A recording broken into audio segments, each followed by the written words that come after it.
Veridiana, como reflete na Europa a descoberta de que um nacionalista norueguês foi responsável pelos ataques? Vanessa, essa constatação feita já na sexta-feira, bem tarde da noite, sexta-feira ainda aqui no Brasil, já madrugada de sábado na Noruega, reacendeu o debate e a discussão, na verdade, sobre a crescente islamofobia em toda a Europa, não só na Noruega, mas em toda a Europa, principalmente nos países mais desenvolvidos da Europa, que vem crescendo a ideia de contra-multiculturalismo, ou seja, as pessoas estão cada vez mais contrárias à ideia do multiculturalismo. E logo que aconteceram as explosões, na verdade a explosão na Noruega seguida do atentado na ilha, embora as autoridades norueguesas não dessem informações sobre, naquele momento, a possível causa daquilo, foi assim imediato e rápido se espalhar pelo mundo a versão de que, na verdade, a Noruega sofria um iminente atentado, um atentado terrorista islâmico.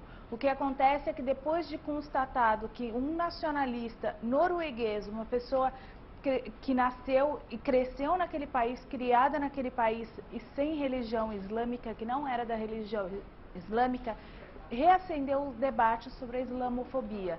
As pessoas se lembraram da face do terrorismo, que não é o terrorismo islâmico. Se o 11 de setembro foi um marco para a história da humanidade quanto ao terror, um terror praticado por um pequeno grupo de fundamentalistas islâmicos, esse episódio nos lembra primeiro, o fundamentalismo nasceu nos Estados Unidos e é uma corrente cristã, não é uma corrente islâmica. E do mesmo modo que uma minoria de islamitas provoca atentados terroristas em partes do mundo, uma minoria também de extremistas de direita ou de esquerda provocam atentados em todas as partes do mundo. A União Europeia faz um relato e contabiliza a quantidade de possíveis atentados terroristas contra os países do bloco. Em 2009, de todos, mais de 200 possibilidades de atentados e atentados terroristas praticados no país. Isso tem uma classificação bem específica da União Europeia para definir o que seja um atentado terrorista.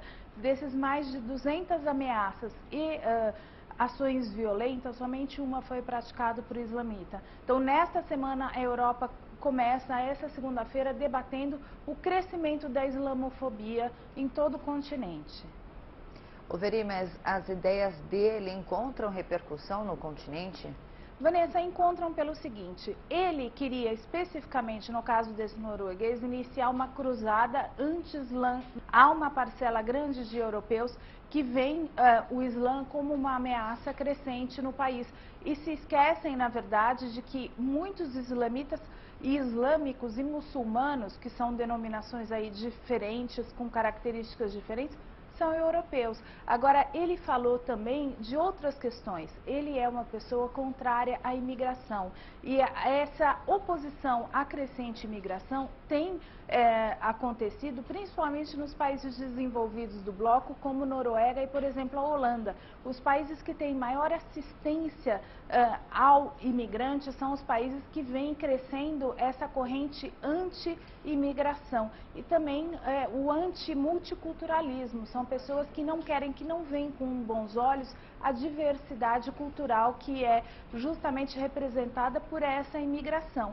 Então, na verdade, há sim na Europa uma corrente cada vez maior de europeus, de cidadãos que são contrários e apoiam a direita, os partidos de direita, justamente para barrar tanto o assistencialismo quanto o que eles julgam ser um facilitador da imigração. Mas isso não significa, obviamente, que são pessoas que vão partir para o terrorismo, como partiu esse norueguês.